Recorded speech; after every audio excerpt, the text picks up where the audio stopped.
Hi, everyone. Thank you for joining us here for this Gutman Book Talk. We're really excited to squeeze in this book on the climate moment at the very end of Earth Day month, right? Here we can squeeze it in April. I'm Jess Fiorillo. I'm the Executive Director of Harvard Education Press, and I am so honored to introduce our speakers today. Laura Schifter is a senior fellow at the Aspen Institute, where she founded and directs This Planet Ed, which is an initiative to unlock the power of education as a force for climate action. She's also a lecturer here at the Harvard Graduate School of Education and serves on the Committee on Climate Education here at Harvard University-wide. Jonathan Klein is co-founder and CEO of Undaunted K-12, which works to support America's public schools to make an equitable transition to zero carbon emissions while preparing youth to build a sustainable future. His work at Undaunted K-12 has been recognized with a fellowship from the Emerson Collective and the McNulty Catalyst Prize. And our moderator today is Bridget Terry Long. Bridget is the Saris Professor of Education and Economics at the Harvard Graduate School of Education and a Harvard University Distinguished Service Professor, and served as our Dean here at HGSE from 2018 to 2024. She is an economist whose work focuses on improving educational opportunity and student success. So thank you so much to our authors and to Bridget for moderating for us. And I will turn everything over to them. Thank you, Jess. Wonderful to see everyone here in the room, but I also want to give a special welcome to those who are joining us online via Zoom. Good morning, good afternoon, or good night, depending on where you're joining us from. So we're here to talk about a really outstanding book, Students, Schools, and Our Climate Moment. Laura and Jonathan do a wonderful job highlighting the many ways in which K-12 schools and students have tremendous potential to advance solutions on environmental issues. Through rousing case studies of climate efforts in schools across the United States, they show what it means to center children and young people in climate solutions. And what I love is they break down how all of us can become part of this movement. What I was really happy to see is that the book has been well received. One reviewer summarized it as a call to action plus guidance on making it happen. She goes on to write, this book clearly, concisely, and convincingly lays out how this climate moment is affecting our young people and our communities. One thing to keep in mind, and when I was dean, we had several events to emphasize at this point the reviewer writes about, which is schools are a natural and essential place where it can all come together, and the book is like a lesson plan for educators, parents, community members, and students. Another reviewer is a parent from Prince George's County, who's that school district has highlighted in the book, and that parent gives another endorsement, simply writing, "We know things aren't going well, but remember you can still make a difference at the grassroots level. For inspiration, you can read how school districts across the US are leading on climate action." And then she highlights the book. So that's a good start. I'm going to jump right in, and we will save some time towards the end for questions from all of you. So turning to Laura and Jonathan, knowing Laura for a while, having met Jonathan and heard a little bit about his background, one thing's clear, they both made pivots in their career. So each of you were working in different parts of education, and you made very conscious decisions to shift where you were spending your time and to focus on the intersection of education and climate. Could you tell us a little bit more about why you did that and what were your climate moments? Yeah, great. Thanks so much, Bridget. And thank you all for being here today. I just want to start with a quick show of hands from you all. How many of you all in this room feel like you understand climate change and climate solutions? Okay. How many of you feel that you understand it enough to be able to explain it to somebody else? Okay. Might be a self-selected group. You're coming to a book talk on climate change. How many of you had the opportunity to learn about climate change while you were in school? Okay. So one of the things that I'm sure many of you all have experienced in your life is you're probably walking through your life and one day you're somebody, something happens to you on that day, and the next day you become somebody else because of that experience. I've had 3 of those days in my life. The first day that that happened for me was February 28th, 2013, when my eldest daughter, Ellie, was born. And I became forever a different person walking through this world as a mom. A few months thereafter, we lost my brother-in-law suddenly. And I learned for the first time what it's like to walk this world with an overwhelming sense of grief. Now, fast forward several years after that, I had been working in education policy for a long time, working in special education.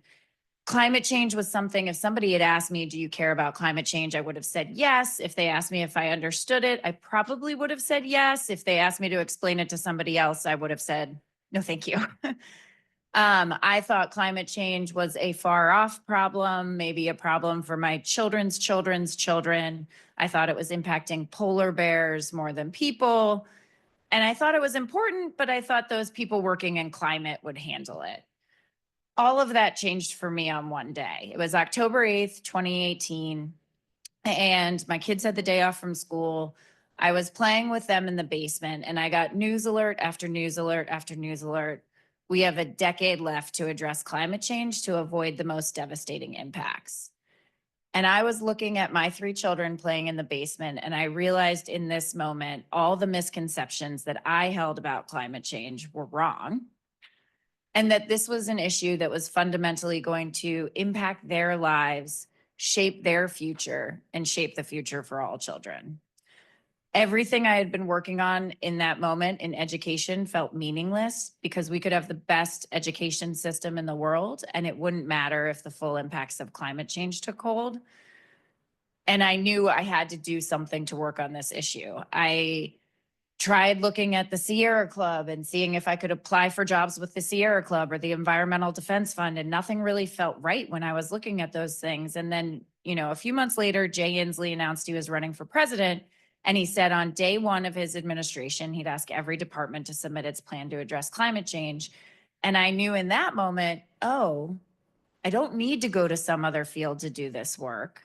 I could think about my expertise in education, the people that I work with, maybe I could get folks together to start talking about what it is that education could do on climate change and what a plan for the Department of Education might be. I eventually, after a year of talking to anyone that would talk to me, I made my way over to the Aspen Institute to launch This is Planet Ed, where we work across early childhood, K through 12, higher education, and children's media to really focus on empowering young people to succeed in our changing climate. And I'm really excited to talk about this book today, where we've been able to meet a ton of people over the past several years on working on these issues and highlighting their stories in this book. So that's my pivot. Good afternoon, everyone. And just to echo Laura's thanks for being with us here and online. I'm here from California, and I come to this as a parent and an educator. My first job was teaching 5th grade. And I've worked in and around California public schools for 25-ish plus years. And in September 2019, my family in the East Bay, we already had N95 masks in our car and in our backpacks because of the wildfire smoke that had become like just a regular feature of life in California for a few years at that point. And I remember that there was a day when my daughter came home from school. She was a 7th grader, and she said, "Dad, I want to take the day off on Friday, and I need an adult chaperone. You won't be one of the strikers, but I need a chaperone to come with me and my friends to a climate strike." And so I took the day off, and I spent a day with, I don't know, 25 or 30,000 teenagers in the streets of San Francisco. And that day had a very big impact on me. Young people were so frustrated, you know, hearing their urgency, their ambition. And I felt like I heard kind of two big ideas. One was the education that we have access to, that we are participating in, does not feel relevant to the future that we are clear is coming in terms of understanding the science, understanding the solutions, opportunities to get involved and know what to do. And adults were the target of that frustration in their life. And secondly, they were saying, gosh, y'all, this decade of action that Laura mentioned, this is not just about preparing us for a future changed by extreme weather. This is about millennials and Gen X and boomers on your watch. You have formal authority. We need more leadership and action from you. And so I was leading another education, nonprofit at the time, went home and talked to my wife. And within a couple of days, I called my board chair and I told him, this is going to be my last fiscal year, leading this. I've got to do something else. And, not dissimilar to Laura, I started asking superintendents and school board members and education leaders in my life, like, how are you thinking about climate change? How is it impacting your priorities? How is it, where is it? And I was getting answers like, that's a good question. Or I haven't really thought about that. Or I should be doing more on that. Or what is the connection between schools and climate change in some cases? And so I set out to try to figure out what I could do. The thing I know something about is public education and how school districts make decisions and prioritize resources. Along the way, I got introduced to my co-founder at Undaunted, Sarah Ross, in May of, we were just realizing our first conversation was in May of 2020. We assigned ourselves the project of, candidate Biden at that time, somewhere along the way was saying, we want a whole of government response to the climate emergency. And so we set out to understand what could the federal family do to support America's public schools to play their essential role in addressing the impacts of climate change. And so that first white paper got us just engaged with partners all over the country. We worked together virtually for a year. We met for the first time when we had meetings at the U.S. Education Department in June 2021. And we're now 5 years in, and for the last couple of years, we've coordinated a national campaign to help school districts across the country make the most of clean energy tax credits from the Inflation Reduction Act to modernize HVAC systems and make campuses more, resilient to extreme weather. So excited for the conversation. Okay, great. That was a wonderful introduction and how you came to this topic. I'm curious though, why did you decide to write this book? There are many different things that you've been involved in, ways you've tried to further the conversation and empower students and educators. But why did you decide to write this book, and what do you hope people will take away? So the main reason why we decided to write this book was, Jonathan and I both had our own climate moments and we came to this work. And now in the years since we've had our climate moments, we've been able to meet and work with amazing people all across this country who have also had their own climate moments too. And they've come to this issue, whether it was a singular thing like Jonathan and I both experienced, or whether it was over a course of multiple things. They had their climate moments, became committed on this issue, and advanced action in their local communities. And we realized that was a really important story to tell, because what we need now is the education sector to have its climate moment. And so by hearing from local people that are taking action on this, people can learn the work that needs to be done. And essentially, what we hope people take away from this book is there's an urgent window for action on climate change.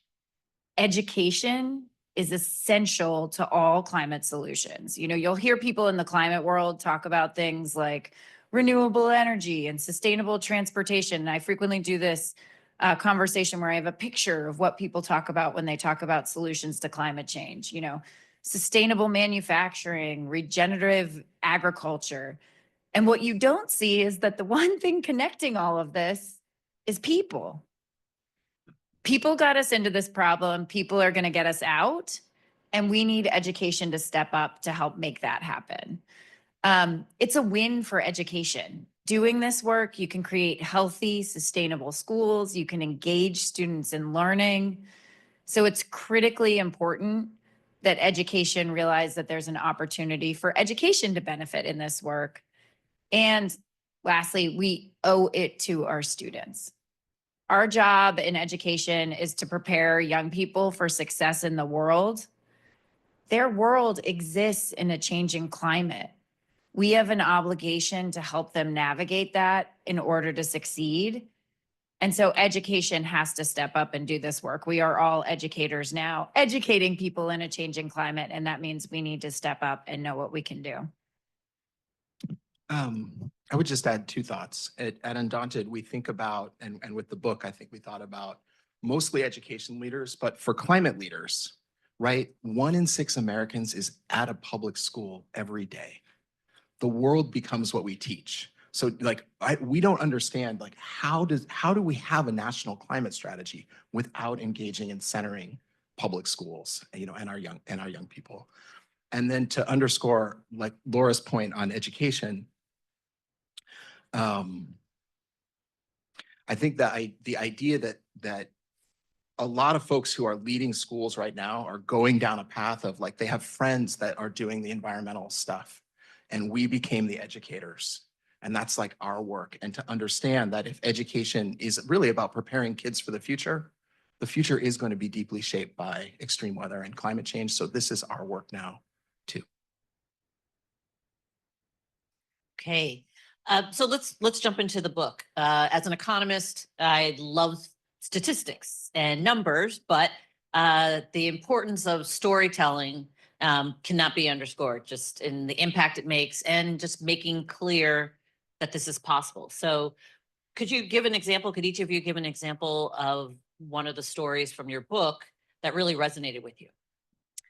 Yeah, so I think there are so many stories in here that resonated with me a lot, to be honest. But I think one of the things that was really powerful to see is Mike Hester, a superintendent in Batesville, Arkansas, where you would not think about Batesville, Arkansas as being at the forefront necessarily of climate solutions. And frankly, he was facing an uphill battle with their school district and the budgeting going on in their school district. They were, they had lost money and they needed to figure out a way to make up for the money. And they were talking about efficiencies, which usually mean layoffs. And what Mike ended up being able to do was he brought people together to realize they could actually install a large solar array and create the efficiencies in their energy use. And not only did that help get them out of the deficit that they were running, but then they had a surplus. And with the extra money that they were gaining from their solar, he put it into raising teacher pay. And that was a conversation he was able to lead in his community because people in Arkansas care about the beauty of nature. They care about education. They care about educators, and they can make that happen. And so I think it's really powerful to think about the opportunity to lead this work in a way that meets your community where they are, but there are paths forward to action. And then just 2 other points that I want to hit on very quick. 2 young people said stuff to me that have really stuck with me. One is a woman, Nana, who was, she grew up in Ann Arbor, Michigan. Her grandparents on one side lived in Gatlinburg, Tennessee, where there was a fire that almost took her grandparents' home in Gatlinburg, Tennessee. Where at a similar time in Bihar, India, her grandparents on the other side of her family experienced floods that almost destroyed their home. She became increasingly concerned about climate change and grew very worried, given that she almost lost both of these things that really mattered a lot to her, and then would go to school and nobody was talking about it. And what she said to me and reflecting on that was she felt like she was crazy because she was so worried about an issue that these people that she looked up to were not talking about and were not worried about it. So I think that that's a really important thing. And then this other student, Maya, her big thing when she was growing up in Charleston and increasingly experienced evacuations at the start of the school year was she said, adults don't need to have all the answers. I wish they would start the conversation. And they can come and they can say, look, our climate is changing. We don't know all the things that we need to do, but we are committed to working on this issue with you and making a difference together. And Maya said that was all that she was looking for from the adults in her education system too.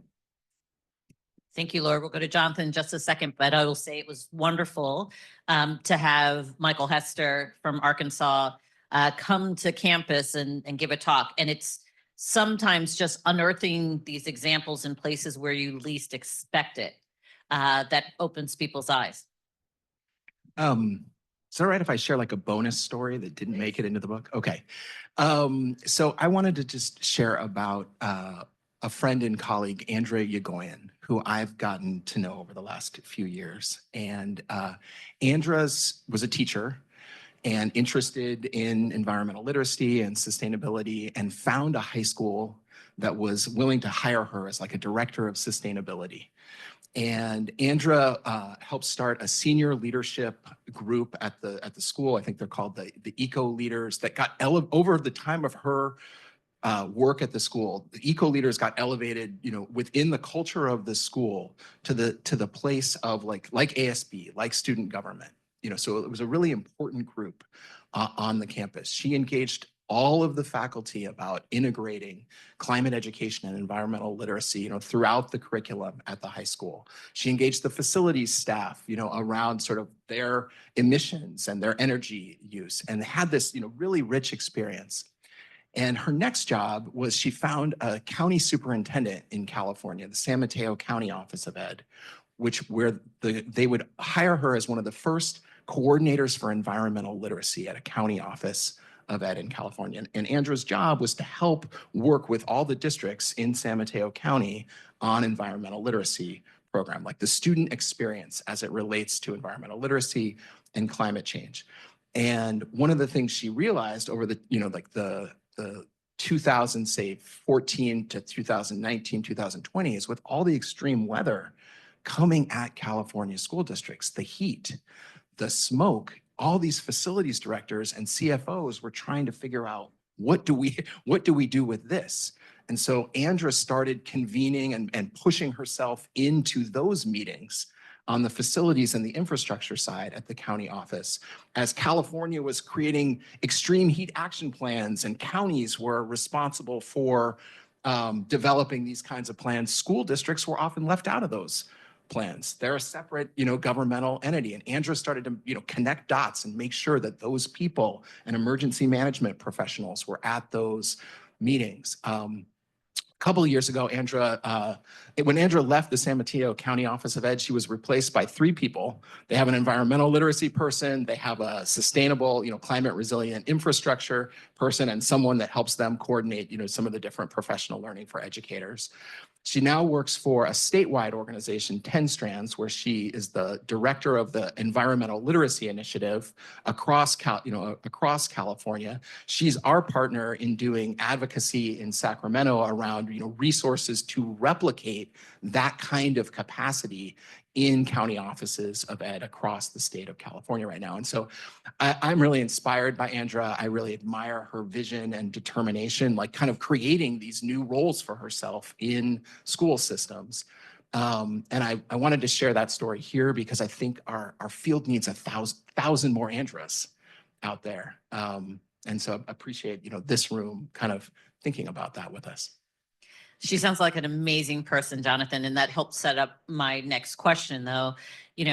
As leaders, education leaders, there are so many things that schools are trying to deal with. I mean, we're still dealing with the repercussions of COVID, everything that's happening federally, which we'll come back to in a moment. But how do you convince folks, or how could education leaders think about this not just being another thing? And Jonathan, the example you just gave is, we already need to be doing certain kinds of work. We already need to be preparing, and there might be some win-wins there. So, how do you make the case, or how can you help show education leaders that it's feasible and necessary to do things now? Sure.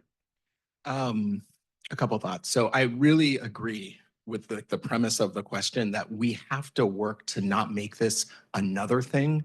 We have to show up to try to help solve problems that people already have, right? And so across the country, we have school infrastructure, and there's a cool map. I think we have it on our website of something like 13,000 schools that need new HVAC systems that didn't need cooling when they were built 50 years ago, but now they're in a region of the country that has, X number of, days over 80 degrees or, 90 degrees where you have to have cooling. It is impacting student learning and asthma, number one cause of absence and chronic absence exacerbated by heat. In classrooms. So I think that's I think a big piece is kind of figuring out like what are the problems people are already trying to solve. There are school districts across the country that have had to close school early, whether it was in Baltimore public schools or Des Moines or Northern California, because they just didn't have cooling. Undaunted has a map on our website of every time we kind of hear of a school district or a school being disrupted by extreme weather, we post the article on our map. As of the last time I asked somebody on our team to figure it out, was maybe 4 or 5 weeks ago, we were already over 10,000 disruptions for this school year. So I think if the country has about 100,000 schools, at least 1 in 10. We're a nonprofit team of 5 people kind of doing it off the side of our desk, just posting articles, on a map. 1 in 10 schools disrupted from some kind of extreme weather this year. So I think cooling is a huge opportunity to kind of engage people. Advanced filtration for wildfire smoke, which we know we're a decade into in California, but I know there are other parts of the country that are experiencing wildfire smoke, and that's having an impact on young lungs. And then maybe just to put a finer point on, we have, as a country, the funding for school infrastructure is historically inequitable. Most of the funding comes from state and local resources. There hasn't been much of a federal role. And so historically, our most marginalized or vulnerable students today are on the campuses least prepared to keep them healthy and safe and learning as extreme weather increases. And I'll pass it to you.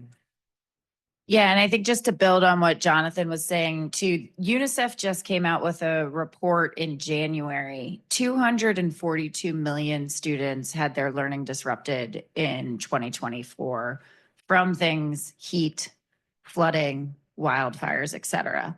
So this is something that is disrupting schools and students across the globe. And, even thinking about that more recently, I was just in LA a couple weeks ago. They had LA County had 14 schools experience damage from the wildfires in January. LAUSD in particular had 3 schools completely damaged by those wildfires. And that means that students from those schools had to relocate to other schools. Educators had to relocate. The notion that this can be something separate that educators aren't addressing isn't an option that we have. It is something that is impacting their lives, and we have to step up and do this work. The one other thing that I think is really promising about this, while we're dealing with a lot of demands and kind of pressures, is I think there's probably been no harder time to be in education than there was during COVID. That totally upended all of our education work. And yet, even during that time where schools were upended in COVID, we saw the most progress being made on school boards passing policies to work on climate. So there are places that are not pushing it to the side. They're recognizing this moment and the opportunity to lead in this work. And so I think finding people locally that are committed to this, helping them see how this connects to the work that educators need to be doing is one way to navigate. It's not that side thing, but it is actually a part of the work of educators today. Okay. Let's return back to the question though about what's been happening federally. It's hard to ignore the fact that there's been a retreat. And so I'm wondering what both of you think about the current context. What additional barriers do you see for doing this work, but also how could we overcome them? Want me to go first? You want to go first? All right. So yes, the current reality of our political context, probably education and climate, potentially immigration, obviously too. Education and climate are very much under attack right now at the federal level. It's important to think about how we got here though. Last year on the campaign trail, climate was seen as a liability. People could not talk about issues with climate change. The Biden administration could not talk about the successes that they had. The conversation about climate change was about whether you were pro-fracking or anti-fracking. It had nothing to do with people. And that's largely because of the fact that there are a lot of misunderstandings about climate still, even though there are people being impacted by this issue all over the country. And so the reality is part of the headwinds that we face is our own societal understanding of this issue. And I think one of the really powerful things to think about is that's a place where educators can really help out. We know how to meet people where they are. We know how to lead these conversations ahead. And what we need to work on now is recognize a focus on policy might not be the place where we need to start. We need to go back and focus on our communities and build that grassroots support and have teachers talking to parents and have teachers leading this work in their schools so that we build more social and political will on these issues in the long run and create the opportunities for students down the road to have more success in leading this work. Just one thought that the current moments also, I think, is an opportunity to broaden the tent of who is working on this, in DC and across the country. That in extreme weather is impacting communities of all, kind of political stripes and bents. And I think that we are finding, as we try to defend some of the policies in DC, that school personnel represented by Republicans in Congress are really important messengers and credible, nonpartisan leaders who can talk about the impact that different federal policies are making in communities, creating jobs, making schools healthier, more cost-effective, more energy-efficient places. And those messages are resonating. So I think there's also, as we organize, I think we think there are a lot of folks who may have voted for the current administration that can participate and will participate in this work with us. Yeah. One other thing too, which I think is one of the things that we're really trying to highlight in this book, is the power that individuals can have in making a difference. And although it's important, I don't mean individuals turning off the lights more in their homes or anything like that. But what's happening here in the stories that we tell is that these are individuals who come to care about an issue that's really important, talk with others in their community, and stay committed to getting something done. And they've made real progress in their school districts, in their states that we highlight here. And so even with the headwinds that we're having at the national level, individuals can make a big difference when they care about something. They start talking to other people and put forward a path to work locally. Okay. Follow-up question. not one that was on your pre-list. But I'm curious, the federal government is not the only institution that can help move forward this agenda. Certainly individuals, very important, schools. What do you see as the role of philanthropy or of business in helping to continue this agenda while things continue to be tumultuous and at the federal level? I mean, I would say there's a huge need for philanthropy to step up, in particular on this issue. Philanthropy has a tendency to operate a lot in silos, and they develop their strategies and kind of think about issues that they're trying to advance in silos, specific outcomes tied to that. And that is critically important. And education doesn't exist in a silo. Climate doesn't exist in a silo. And these are issues that we are experiencing in intersectional ways. And that is a place where philanthropy can think about how to break down some of those silos and maybe support the urgent work that's needed now. I could also talk about business, but I don't know if you want to talk about business or do you? Can I say a quick thing on Philanthropy? Yeah. Just so we are a climate education, not, nonprofit organization, philanthropically funded, and almost, 80-90% of our funding has come from climate philanthropy, not education philanthropy. We just got our first multi-year commitment from an organization that was focused on education. And we think that, 5 years into this with more extreme weather and that map, you can look at 23-24 and 22-23 and 21-22 on our website, that more education philanthropy is sort of grokking that this is happening and they need to engage, but we're late. We're late. And so I really appreciate the question.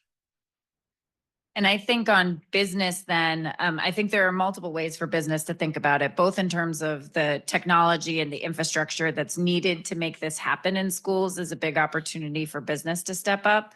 But one of the most important things I think that business can step up in doing and has done in the past is recognizing that people working in business in the future are going to need certain skills.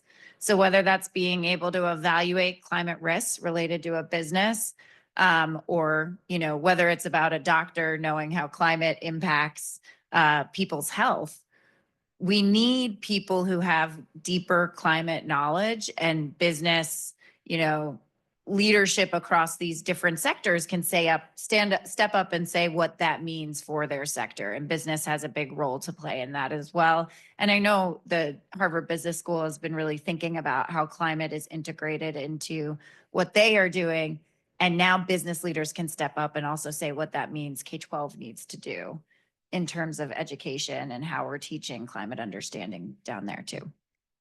And certainly businesses that are located in a particular community, investing in their schools where their workers may be sending their kids. There's really, we got to get out of the silos. Are we doing on time? So let's switch gears a bit. I have a feeling we're kind of preaching to the converted, at least within the audience. Many of you are very knowledgeable about climate. And again, welcome those who are on Zoom. But what's your advice for students, faculty, and staff who are here about what they can do? What would you prioritize? So I think one of the biggest things that I would prioritize is first learning more about this issue. There are, a lot of people that do have misconceptions about it, or it might be a new thing and you might have to step out of your comfort zone to learn about where the opportunities are. But then another big ask I would have of people is to talk about it more. Yale has done these surveys every year on climate opinions. And one of the things they found is that people only talk about climate change, only 1/3 of people talk about climate change occasionally. And so there is a significant amount of climate silence that is going on in the world around us. It might not occur in this room. People might be talking about it a lot more here, but they're not talking about it elsewhere. And one of the biggest things that we need to do is open up dialogue more about this issue and figure out a way where we can talk to different people than we might not always talk to. And it's always really important to talk about why you care first, because that can be a way to kind of break down barriers on this issue, meet people where they are, and ask them why they care too. I think we have to talk to young people too, like specifically. I just encourage everyone to think about a young person in your life and ask them how they are thinking about climate change. I think that we just have to have that specific conversation more often. I also think that, the book taught, across the country, the field is passing climate resolutions. A lot of the work is about getting school districts to pass policy and write climate resolutions. And we talk about that in the book and we support it. And moments for climate action are everywhere. And just being the person in a room that asks a question about a candidate to be school board member, a candidate to be superintendent, a candidate to be the facilities director, a candidate to be a principal.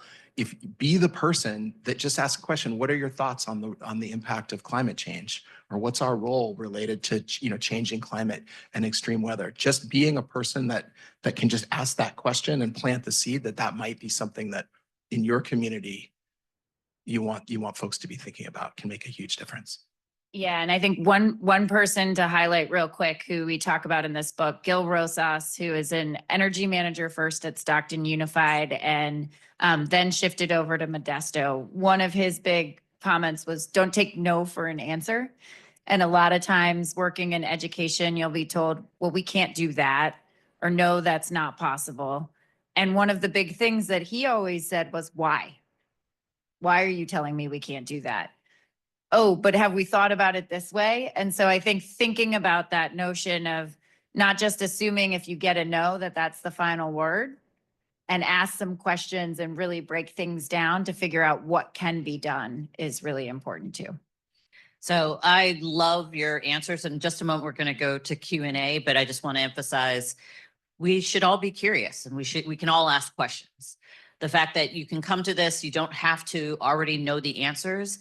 And then to underscore something Jonathan said, for young people in your lives, ask them what they think. Don't tell them what to think. Ask them what they think. This is certainly an issue where young people are far more advanced than older folks. And so empowering and listening to them because they're taking this very seriously and have incredible ideas as well as emotion about this and want to be heard. So I love that.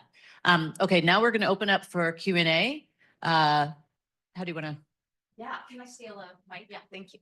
That's probably the easiest. We are moving over to we'll pull up the Q&A from online people in a second, but questions in the room. Yes, please. Thank you so much for the work that you're doing. Oh, yeah. Do you have a mic there? Yeah, sorry. Thank you so much for the work that you're doing and for being here. And I'm sorry I've not read the book yet, although I certainly will soon. So the good news stories you talked about were all about administrators and offices and bureaucracies. Does the book also address like what's happening in classrooms and student engagement? And particularly, I'm interested in what kind of curricula are out there that get people talking about climate change. Yeah, so there's a chapter where we talk a lot about what can be done in terms of education, featuring one curriculum in particular called Learning in Places, which has been a partnership out in Seattle Public Schools, and now they've expanded much further than just Seattle Public Schools. But that's an early and elementary curriculum that focuses on connecting children, family, and nature. And one of the things that I think is really interesting about that curriculum in particular is they talk about the importance of getting kids outside and connected to nature, and then lead not just, telling kids about the science, but focus on some of the discovery aspects of things too. One of the things they really center is the need to consider some ethical decision-making as we talk about climate change and where we need to address this stuff. And they really focus on not just the can we questions, but also the should we questions. So whether it's, talking about ways where it's innovation and new technology, and it's going to require mining our natural resources to do all of this work. It's walking through what are the trade-offs of these decisions. That's not necessarily for the 3 and 4-year-olds to talk about it. They build that in a different way. But that notion of asking both of these questions, like there's a caterpillar on the ground. We can move it. Should we move it? You know, what is it doing? How are we thinking about it? That's one example of a specific curriculum. We also talk a lot about New Jersey and some of the work they've done on standards, and then the professional development that they've built around those standards. And one of the organizations who's been doing a lot of work around professional development for educators and curating lesson plans is Subject to Climate, which was started by an HGSE alum, which is wonderful. And they've really worked to bring together a lot of lesson plans and make it really easy for teachers to search. I teach 8th grade social studies, and here are X number of lessons that integrate climate into the work that I do. I think one more quick thought is, like when I was learning to teach, we learned the 5-step lesson plan or the 7-step lesson plan. I'm not sure if we're still teaching that, but it was all about the hook at the beginning, which is about engagement. We learn when we're engaged, and young people are already engaged in this. And so it just seems like there's such an opportunity to integrate this throughout the curriculum. And to just one additional thing you might look at is that California just this month released a new statewide curriculum, Seeds to Solutions, that was developed by California educators. It just came out this month, K-12. We have we'll take your question and then yours. Does that sound good? Thank you very much for this. Oh, thanks. Thank you very much for this. My question is maybe a little tricky.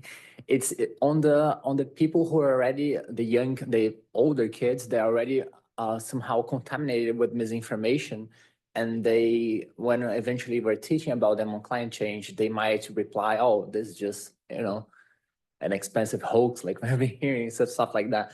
So, what approaches do you guys suggest on that? Like my colleague here, I just recently bought the book, so I'm very excited to read it, but I haven't yet. Thanks.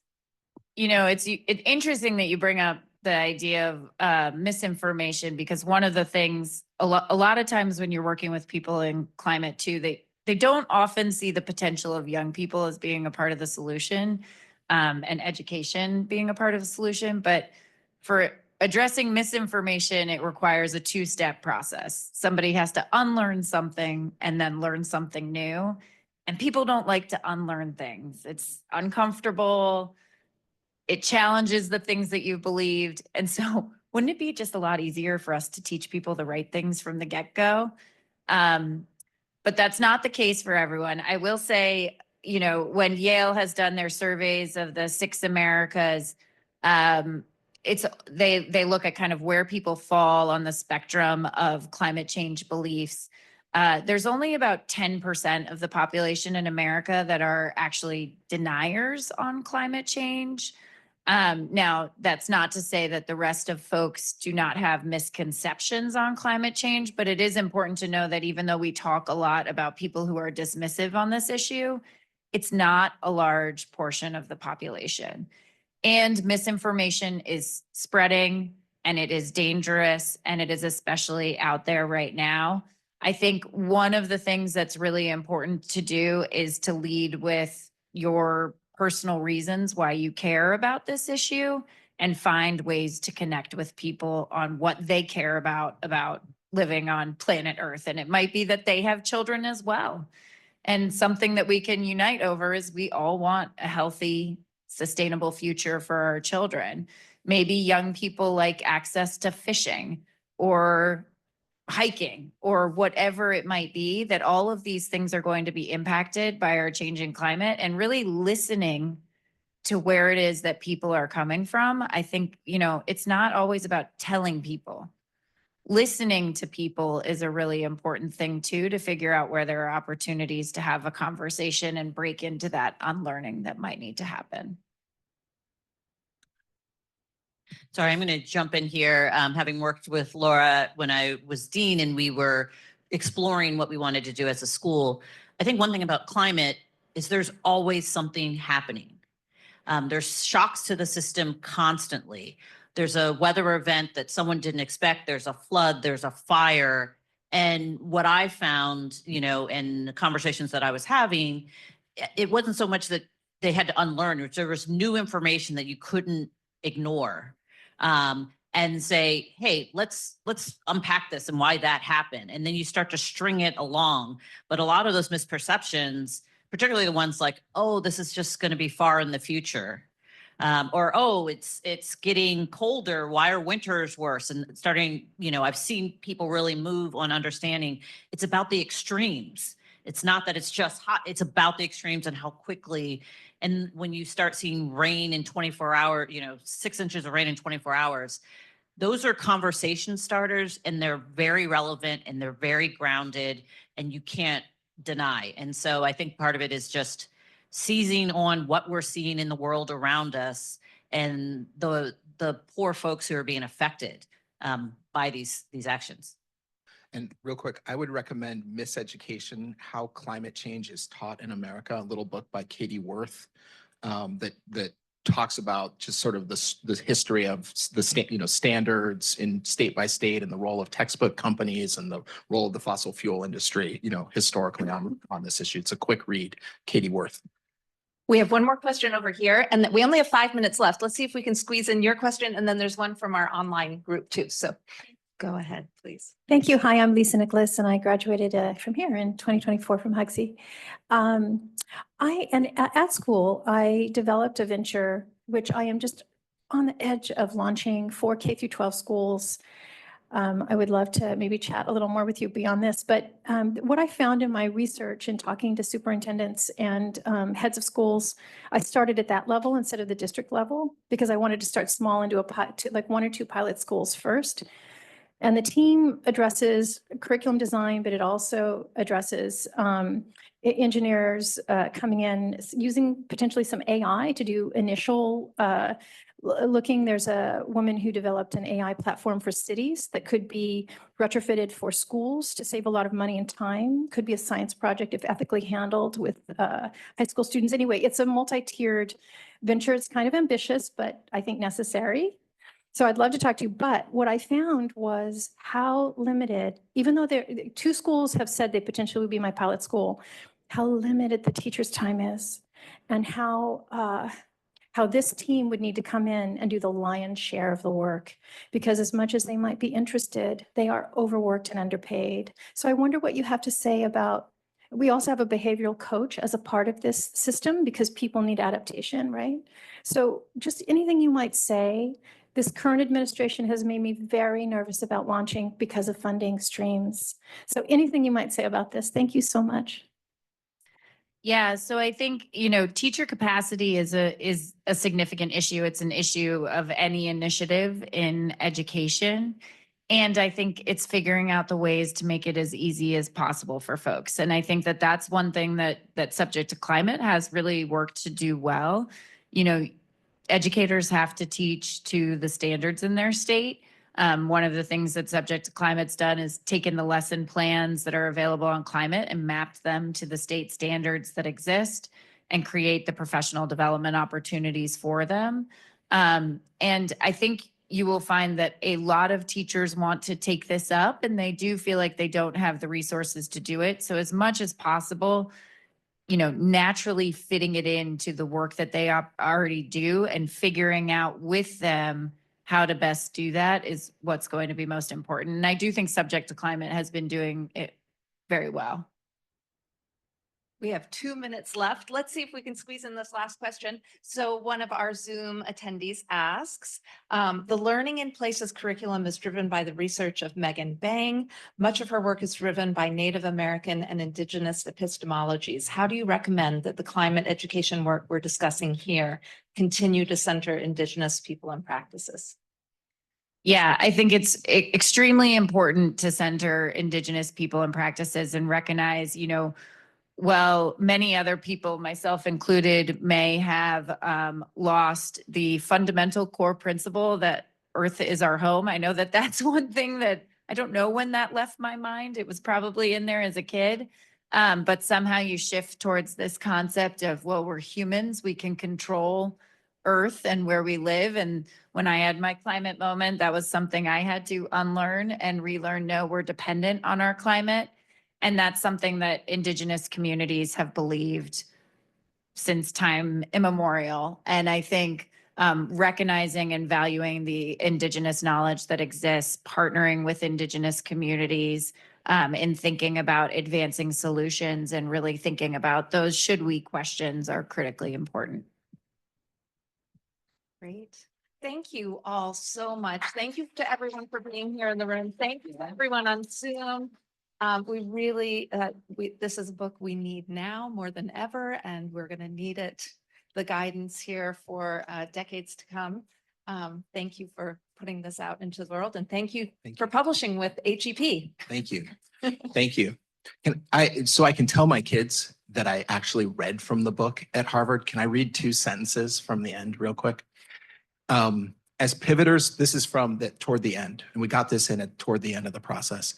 As pivoters toward climate, after decades-long careers in education, and as parents today, we still have many moments of overwhelm and grief thinking about the future, what's ahead for us and our children, and all that needs to be done.